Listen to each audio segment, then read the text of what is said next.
vaatama, kuidas see kalapüüdmine käib. Ja kes sind treeninud on? Siin.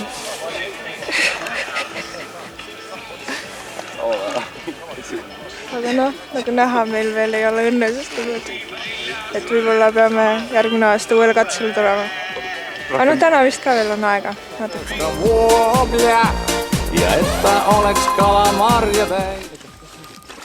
Millise taktikaga siis peale olete tulnud? Paistab, et ei olegi mingit taktikat täna paika saanud, et ei tule midagi. Taktika oli, et Tiidus suurema saaks, aga praegu selles mõttes on seis viigis, et mõlemal on sama null vist. Ega Tiit sa ei ole saanud? Okei, siis ma olen juba kaotanud.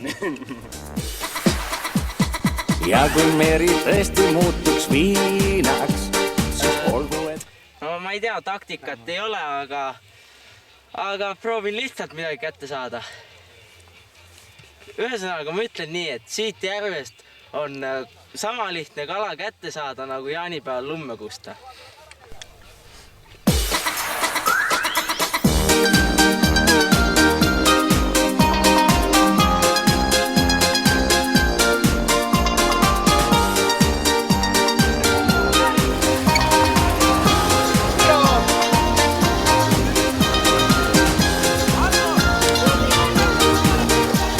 Ma unistan, et meri oleks õllest ja kutsuvalt avastusäraks.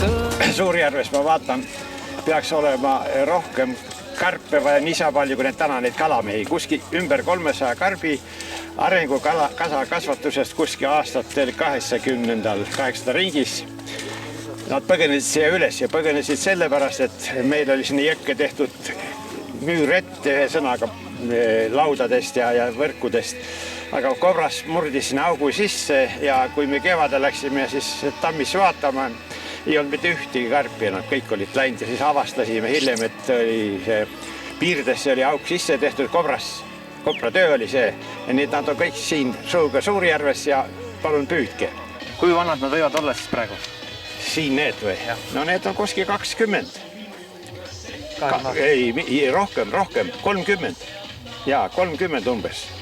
Nii et see vabaduse periood oli suurem, see oli midagi 50 aastat, nii et nad elavad julgesti veel edasi. Püüdke hoolega.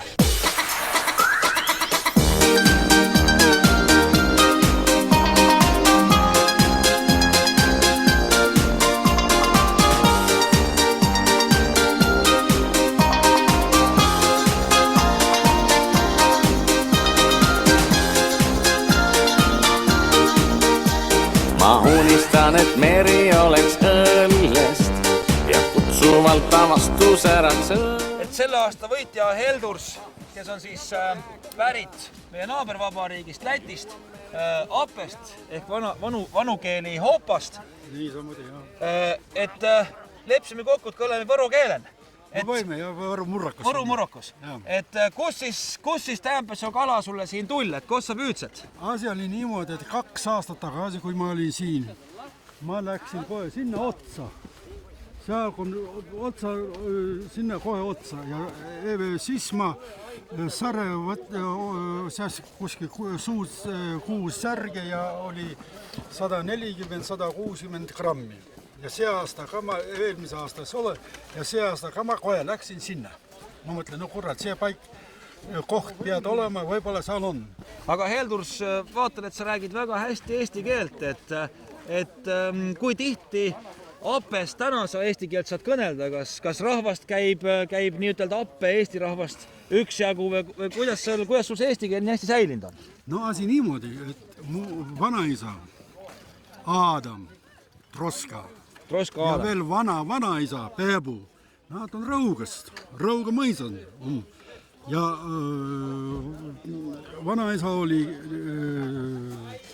7 poiga ja 3 neid poiga lätsid Lätti. Ja mu ema siis sündis, tema oli ka nii kuin Troska, ja see oli vanas Laitsnas.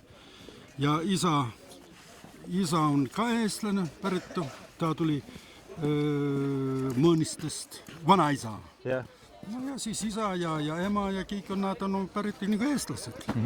Aga aitäh tulemast ja loodame sind näha siin ka järgmisel aastal. No elu nõutab. Elu nõutab. Aitäh! Aitüma!